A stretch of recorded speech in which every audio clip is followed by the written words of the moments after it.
Every parent faces challenging behaviors. But what if discipline could become less about punishment and more about teaching? In this episode of You're Doing It Right, acclaimed psychologist Dr. Leslie Roos and Dr. Leanne Tomfer-Madsen explore what the science says about discipline, why punishment often misses the mark, and how connection, clear boundaries, and practical tools can help children learn, grow, and thrive. Soren was throwing cups of water at me last night from the bath because he was angry that I took away bath crayons he was breaking. And I was like, I don't want you to throw water at me. I'm going to step outside of the bathroom for a couple of minutes and then I'm going to come back. And then Joshua walked by and he was like, Dada, where Mama? I need Mama. And so I walked back in and he was just waiting to throw more water on me. Time out backfired. He's 2. My son has a really big hard head and will sometimes accidentally headbutt me and really got me last night on the lip. I'm I feel like I'm gonna yell and what on earth is going on here? I need to take a minute. I'm gonna take a break. I'm gonna take a little time out and then I'm gonna come back. Welcome to You're Doing It Right, the parenting podcast that's here to remind you that even when it doesn't feel like it, you probably are. I'm Dr. Leslie Roos, a clinical psychologist and professor at the University of Manitoba.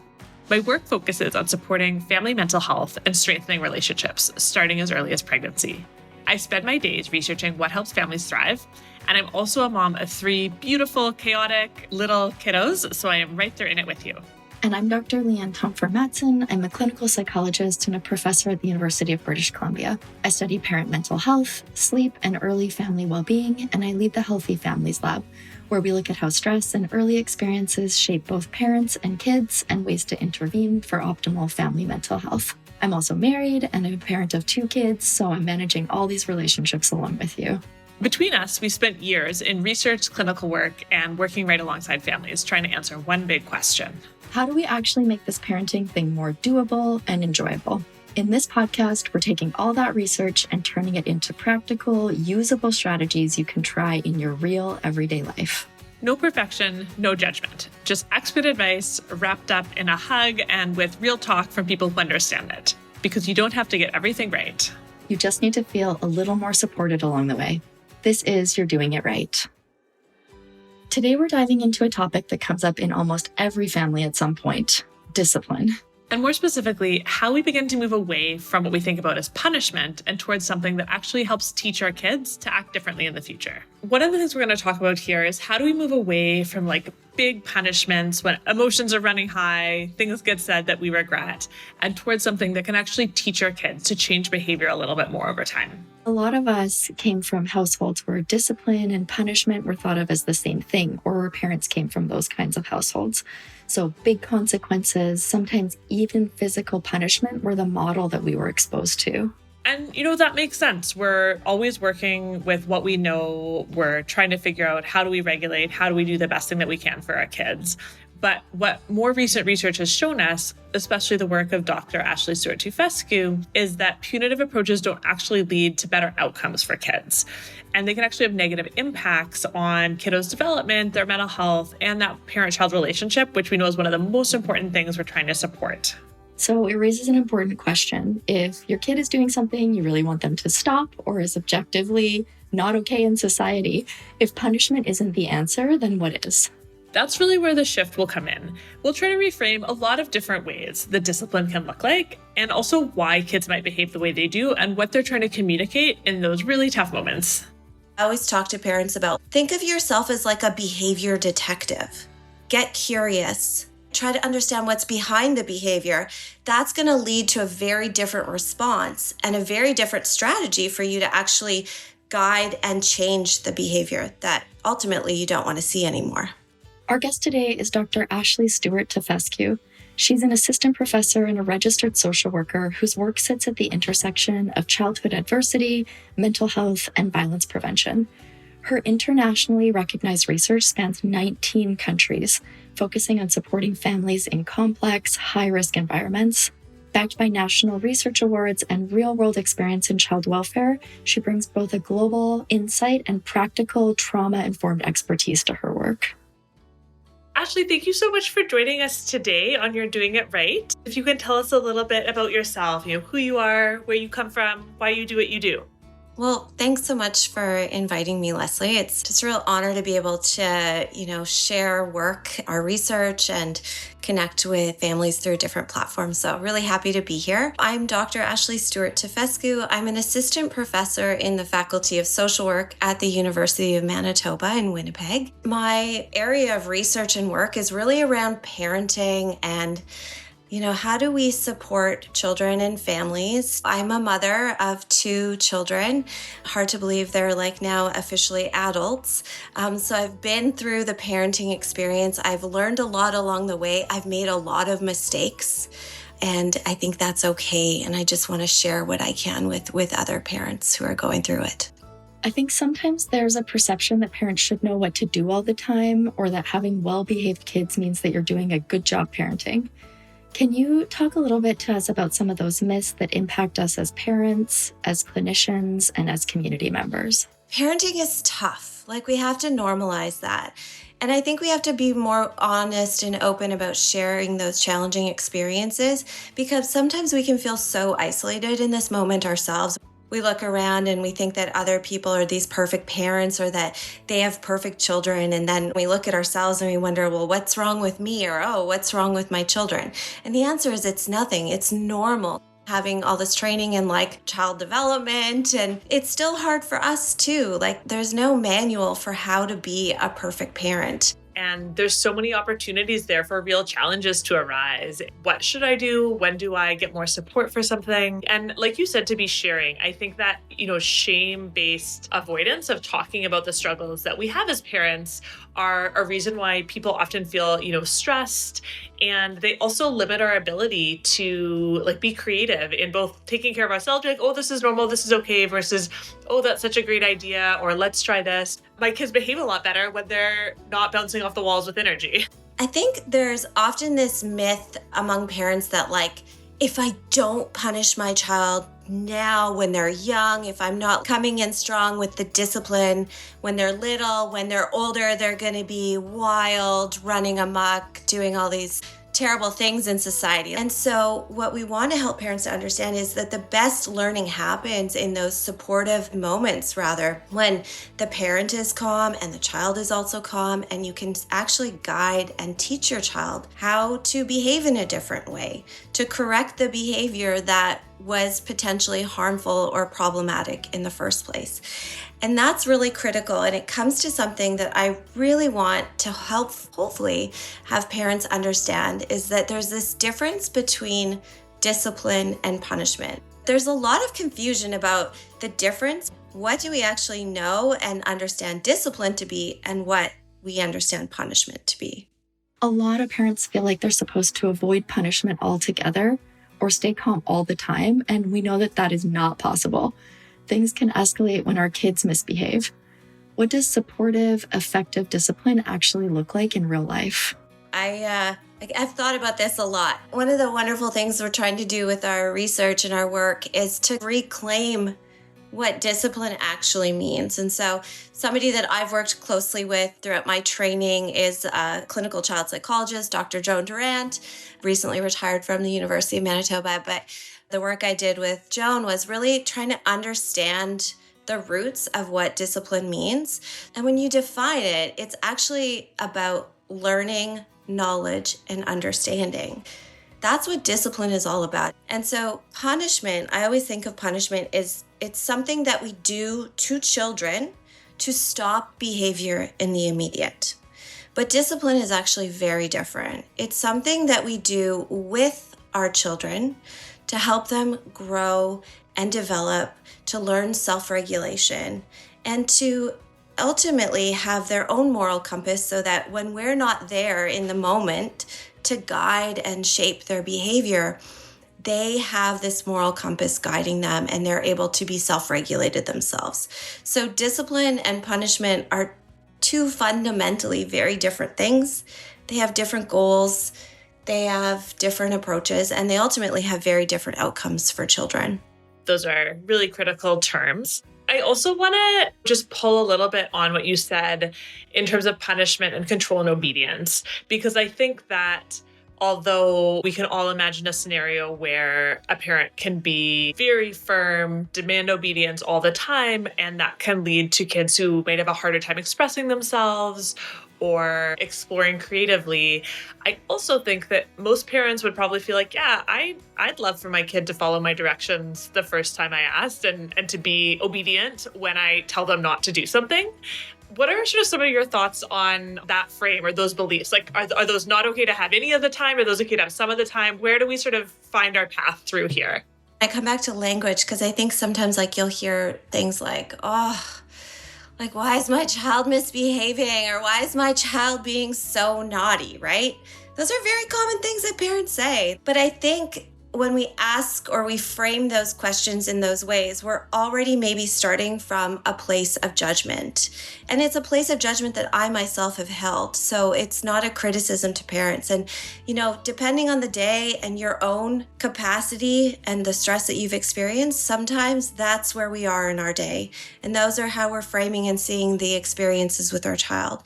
But I think from a positive discipline perspective, or again, coming back to discipline, I'd almost invite us to kind of reframe the questions and reframe how we're seeing our children's behavior and asking, rather than why is my child misbehaving or why is my child being naughty, but asking, what's my child trying to communicate? Is there an unmet need? Even does the child have the capacity to actually do right now what I'm asking? And this is particularly important when our children are young and their brains are really developing and they don't necessarily have all that capacity for impulse control or problem solving and also emotional regulation, right? We know that develops over time and it's developed as we learn how to be co-regulated.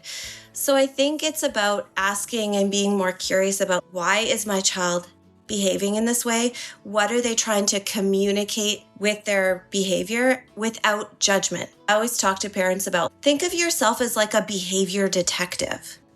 Get curious. Try to understand what's behind the behavior. That's going to lead to a very different response and a very different strategy for you to actually guide and change the behavior that ultimately you don't want to see anymore. Any given point, you can sort of escalate, or you can hold, or you can de-escalate. And so wanting to give parents permission that, even if you've started in that reactive way, because that's your natural reaction, you can take a step back at any point. Yeah, so I think that's, a really important piece there. Absolutely, I agree with you. It's critical. And often sometimes, am I bringing calm to this situation or am I adding to the chaos? And sometimes, yes, you do add to the chaos because you don't have the emotional capacity to bring the calm. And I think that's okay. We have just the power of repair. There's so much power when we can model how to repair with our children. So maybe we didn't come to the situation with the most calm and the most rational approach. That's okay. Maybe I had a really busy day at work. I'm stressed out. I'm at the end of my rope. I had nothing left to give. But when you do have more emotional capacity and you are in a place, in a state of calm, that's a very powerful learning opportunity to model for our children. Hey, I want to talk to you about something that happened yesterday. I'm not proud of how I acted. I'm really sorry that I raised my voice. This is what was happening for me and this is how I was feeling. And when we do that, when we model the capacity to apologize and be authentic and show that we're human, that's incredibly a powerful learning opportunity for our children. The power of repair is so phenomenal. It's a relatively new concept for parents, and there's definitely research that shows that the power of repair actually grows child's connection and understanding in so many different ways. I think there was often this idea that as the parent, you're the expert, you hold all the power in the relationship, and so you can never show weakness. And that if you apologize to your children, that's somehow lessening your power in the relationship. And I think that is the complete opposite, in fact, because we know that when there's a rupture in a relationship, that when we can repair that, we actually have a stronger connection moving forward. So I think it's really important, even before you get into it, with your kid is to say, you know what, like, I just want to say, I love you. I'm really glad we're here. I'm really glad we're able to have this conversation. Can we revisit what happened last night? Like, I'm really sorry that I said the things I said last night in the moment. I'm sorry for the way that all played out. Next time, what can we both do differently? That's that collaborative problem solving. That's the repair. And it models so much to our kids. It models taking responsibility. I take responsibility for what I said in that moment where I was really reacting from a place of fear. It's about communicating honestly. And I think that's important to highlight to parents on like giving their kids space for that. Sometimes when you intervene in an intense situation, particularly if it's interpersonal between kids, some kids might be able to problem solve in that moment with some support or guidance. And other kids might be so distressed that they're crying. What would be your response? How do you support a kid in that situation? Yeah, I love that you're asking this question because I think it really comes down to self-regulation.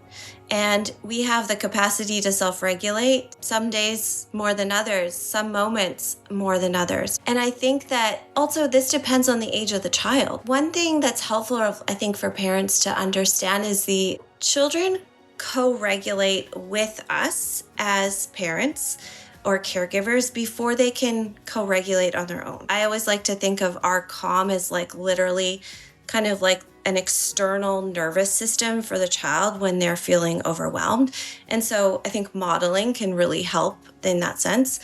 So maybe one child is able to go off and regulate on their own, and maybe the other child who's struggling and is much more dysregulated needs to be with us so that we can be that external calm. Especially when our kids are little and they're developing that vocabulary and they're trying to make the connection between those big feelings that are coming up and not yet having ways to articulate and label. One thing I think that parents can really do is help to name those big emotions. So like, I can see that you're feeling really frustrated right now. I know that you wanted that hockey stick. So helping the child to build that emotional vocabulary, if you will, and begin to recognize and place words essentially to those internal emotive states that they're feeling. And then after that, you can move into problem solving, but not in that moment.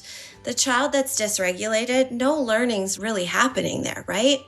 They need to be regulated, everyone's calm, and that's where the learning happens. And I think for parents, sometimes it's hard you want the learning to happen in that moment. But sometimes the learning happens maybe at bedtime when you're doing the tuck-in and let's talk about what happened today. I don't feel like there's as much distinction between like an opportunity to calm down versus a consequence for behavior. Because I think what you often see is that kids are doing those like really undesirable behaviors that are like aggressive behaviors, that are destructive behaviors, challenging things when they are also dysregulated. And so a timeout can be an opportunity to remove a kid from a situation, hopefully stay with them to give them time to calm down and then give them time to re-enter when they're calm. And so I'm wondering, any thoughts on that? Like in my experience, they're not as distinct as like, this is a consequence versus this is a regulatory opportunity. Yeah, I mean, this is a really, honestly, such a, like one of the most interesting conversations I would say right now in the parenting realm. And I think timeout has been sort of positioned as the more gentle alternative to physical punishment. And I understand why and why it's become so popular, and it's great. It's wonderful that parents are no longer using physical punishment as the default parenting method, because we now know decades of research that physical punishment is associated with all sorts of harmful outcomes for children, and that there's better strategies. I actually feel like timeouts are being vilified and like something that parents feel like they can't use at all anymore. There's a concern that kids might feel emotionally damaged being away from parents in a timeout, but sometimes stepping away or taking a break from a difficult situation is actually a good thing. What are your thoughts about that? Personally, I just feel like when I've seen timeout used, like go to your room, go sit in a corner, think about what you've done. And for little children, I feel like that moment, what the child's experiencing in a timeout is like they're being removed from connection at precisely the moment that they're most dysregulated. They don't have the skills to calm themselves down yet. Otherwise, they wouldn't have done what they were doing in the first place. They don't have the skills and the capacity to reflect meaningfully on the behavior that was problematic for the parent in the first place. So that's sort of the issue in how I see timeout not being the most helpful strategy to discipline, again, to guide, teach, and help our children to learn and grow. I want to talk about toddlers, like especially the angry toddlers. Dealing with an angry toddler is one of life's greatest challenges, and often the go-to solution is the timeout. But does it actually work? Joining me now with her thoughts and her solutions is parenting expert Tia Slightum. Great to have you on the show today. Great to be here. So you don't feel that timeouts work. How come? No, they just don't work. So we want to look at the idea around, are we disciplining or are we punishing? And timeouts are a form of punishment. And what that means is it causes your child some level of blame, shame, or pain. When we focus on punishments and causing the blame, shame, and pain, our kids don't learn any skills on how to do better next time. That was CTV's Your Morning host, Lindsay DeLuce, talking about why some experts are rethinking the use of timeouts. It opens the door to a larger conversation we hear from parents all the time. What does effective discipline actually look like? The thing about timeouts that I want to mention to parents is that for some people, when you think about a timeout, what you're thinking about is like, go sit in a corner facing the wall and think about what you did. Go up to your room, I'm going to close the door, like come out when you've regulated yourself. You can see how that might feel like invalidating, but that's probably not what timeout typically looks like. If you're trying to like give your child a break, take a minute, it might be, I need you to move over to this space. I'm going to be nearby, like come see me when you're not throwing things anymore. There are ways to do it that are more supportive. Yeah, and that's where that positive discipline comes in. So shifting the focus from punishment to teaching, from reacting to helping guide your kid through a situation. Absolutely. And the research that we see on positive discipline is really encouraging. It's like when parents learn these approaches, when they take that like curious learning mindset, they feel like they need to rely less on punitive strategies and more on those practices that support connection and skill building. Like no parent wants to yell at their kids, right? No parent wants to be like at the end of their rope and be like, what do? I need to deal with this. But it happens to all of us sometimes. So as much as we can try to like prevent that, respond a little bit differently more of the time, that's what we're working towards. And that positive discipline has a direct impact on the parent-child relationship. And I know you're hearing this from us again and again, but that relationship is one of the strongest predictors of a child's long-term well-being. And it can feel really confusing, especially when it seems like the approach has shifted so much. But this is where the research is actually clear. There's a really strong evidence across decades and across countries that physical punishment, things like spanking or hitting, is harmful to children's mental health and physical health in the short and long term. Dr. Jennifer Shu is a pediatrician and author of several parenting books. In an interview with the National Public Radio, she explains what the research tells us about the impact of physical punishment on a child's developing brain. So we know that the brain does not grow and develop as well once there has been physical punishment, to the point where it can cause learning problems, problems with vocabulary and memory. Anything that's verbally abusive in addition to being physically abusive can change the brain architecture. Basically, these are adverse childhood events that can cause toxic stress that can lead to health problems as well as emotional problems as the child reaches the preteen and teen years. Then parents are left asking, okay, so what do I do? Because sometimes my kids are behaving inappropriately. How do I make them stop doing that? Because discipline still matters. And we don't want parents to feel like when their kids are doing something that is not allowed, that is harmful, that is creating chaos for you, that you don't have options for how you jump in. Kid needs guidance, boundaries, and support in learning how to manage their behavior. And sometimes that looks like taking a break from a situation where kids are being unsafe or creating a problem. And you can be present there, or you can give them a little bit of space to calm down and then talk them through it. So let's go back into our conversation with Dr. Ashley Stewart-Tefescu.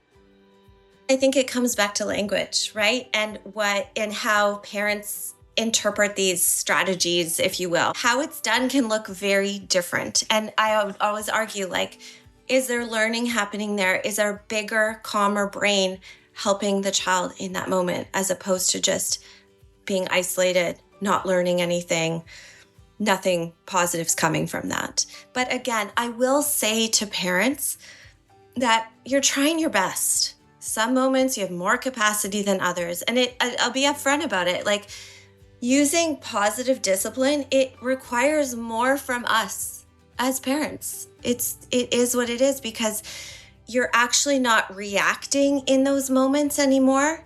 You're having to pause. You're having to think, how can I actually respond in a way that's going to be constructive and helpful and ultimately teach my child how to manage their behaviors? Ultimately, when I'm not there to be the one to guide and, put the parameters around how they should behave. I think that's an idea of having a bigger and more regulated brain so you can be a supportive person. As a parent, that's so critical. Can you tell me about other practical tools that parents can use from that positive discipline frame instead of punishment? There's no magic here, really. Like, I think parents are always like, tell me what to do, give me a tip sheet or a toolkit. But I think it begins with the parent.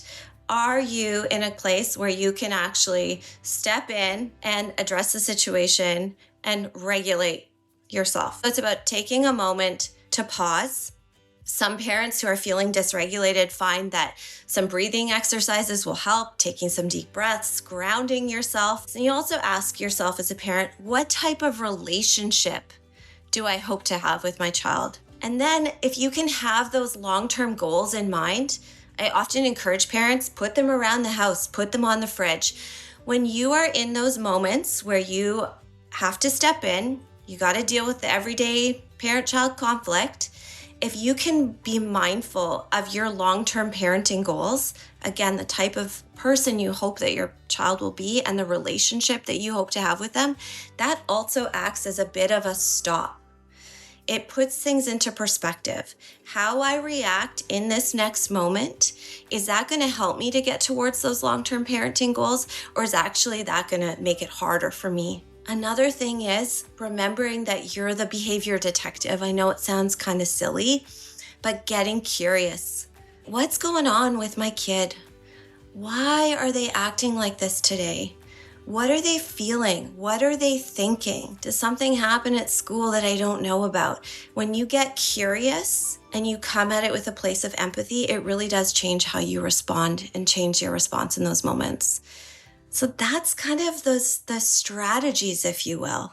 Thinking about what can you do for any given developmental period, sometimes talking with friends, talking to community members, family is helpful, but adopting that long-term mindset, that curiosity is really helpful in terms of growing with your kid over time, understanding who they are, knowing how to help them problem solve.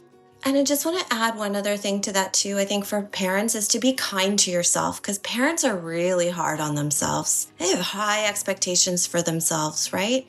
And so it's being kind to yourself and doing little things that you as a parent can do that kind of fill your emotional bucket and give you more capacity and bring more calm to you, and knowing your triggers.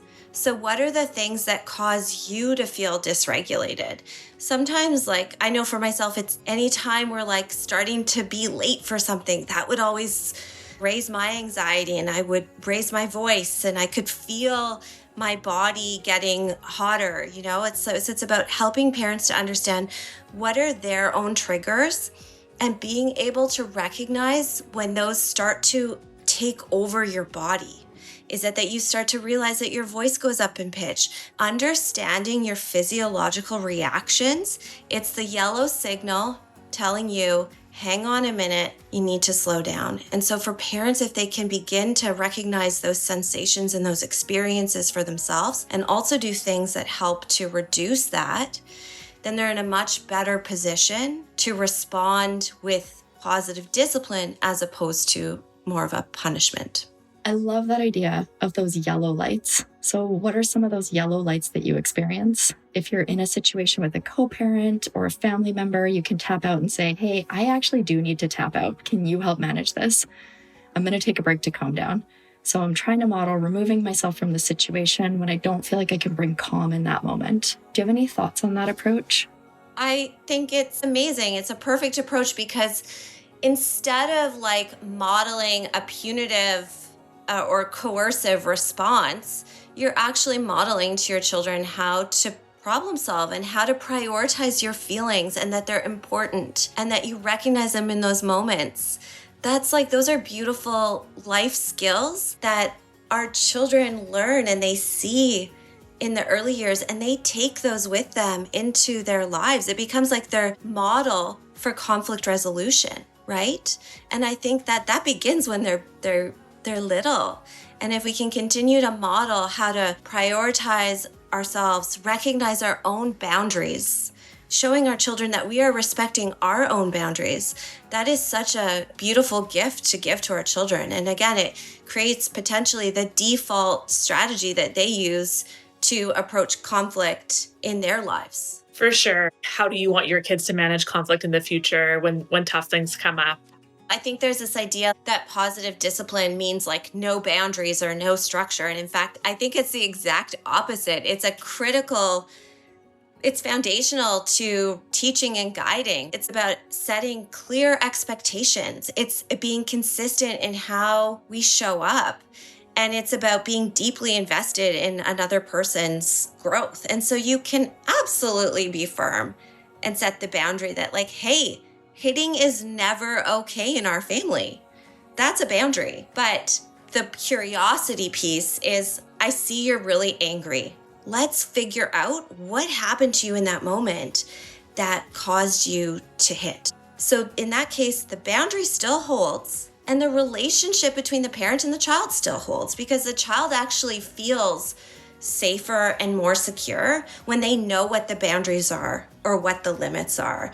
So they really need from us clear boundaries and expectations, but to provide that and deliver that in a way that is warm and very clear and very consistent. There's a real myth out there that calm parenting means being calm all the time and that you're not supposed to show emotions. But the truth is we're human, and it's okay to go back to your child and say, I did not do that the way I wanted to, and I take responsibility for that. That's powerful modeling. It shows them mistakes happen and that we can repair them. That's actually part of being a parent. It's part of modeling an emotional expression for your kids. How do you respond now? What happens next? How do I repair if something did happen that's not what I wanted to do in that moment? Emotional vocabulary is so important. It's not just like we're happy and we're sad. It's showing kids, right now, I feel really embarrassed, or I feel shame.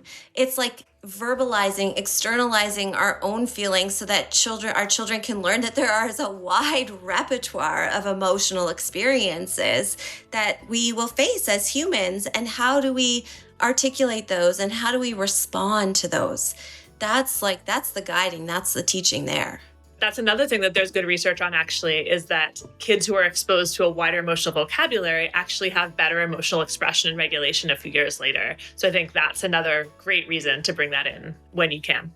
Yeah, absolutely. So this kind of sounds very idealistic, but parent-child conflicts, they're to be expected. They happen multiple times every day.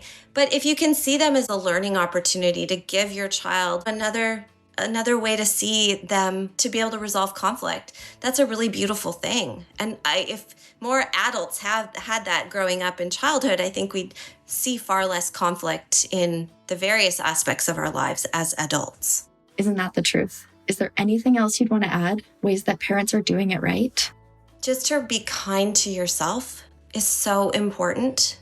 Some days we have more capacity than others, and that's okay. It's normalizing the experience of being a parent and not just sharing all the good aspects, but also the challenging elements of being a parent. We need to be more open and honest about that and more compassionate and kind to one another. It's not about perfection. There's no such thing. But if we want to maybe move away from punitive parenting practices, it's about practice. Right? We're trying to create these new neural pathways in our own brain so that we can have a new default strategy that becomes our approach to addressing those everyday parent-child conflicts. So it's about being kind to ourselves. It's about practice, not perfection, and just being supported and normalizing the experience that so many of us around the world share. Amazing. Well, thank you so much. We had lots of good stuff to talk about. I loved it. Thank you. There are a couple of key takeaways that we really want to leave you with. First of all, discipline is about teaching, not punishing. We want to help our kids learn the skills that they need, not just stop the behavior in the moment, although that's often an important part of it too. Second of all, kids learn best through connection and guidance. The relationship you have with your child, that's going to be the foundation for everything. And so sometimes you're bringing that relationship in the moment to teach. Sometimes teaching is best dealt with after the fact. And the good news is this doesn't take a complete overhaul. Small shifts in how we respond, pausing, getting curious, and staying connected can make really meaningful differences over time. Perfection is not the goal here. Parenting is messy. We're all going to lose patience. We all have hard moments. You don't need to beat yourself up over it, because we all also get opportunities to repair, reconnect, and try again. And that's such an important piece. Those moments of repair are absolutely part of what builds trust and resilience in our kids. We'd love to hear from you. Your thoughts, your questions, your experiences, what's been working in your home, what's been challenging. We know that all families have times when there's more conflict and less conflict, and we want to hear what your strategies are and what things are actually like. Next time, we'll tackle family anger for new parents. And remember, you're doing better than you think. This is You're Doing It Right. You're Doing It Right podcast was supported by funding from the Social Sciences and Humanities Research Council of Canada. Listen to episodes from You're Doing It Right wherever you get your podcasts, including YouTube, and visit yourdoingitRightpodcast.ca. Connect, follow, and reach out to You're Doing It Right with your questions or comments on Instagram at You're Doing It Right Podcast. Another Everything Podcast production. Visit everythingpodcast.com, a division of Pattison Media. Subscribe wherever you get your podcast.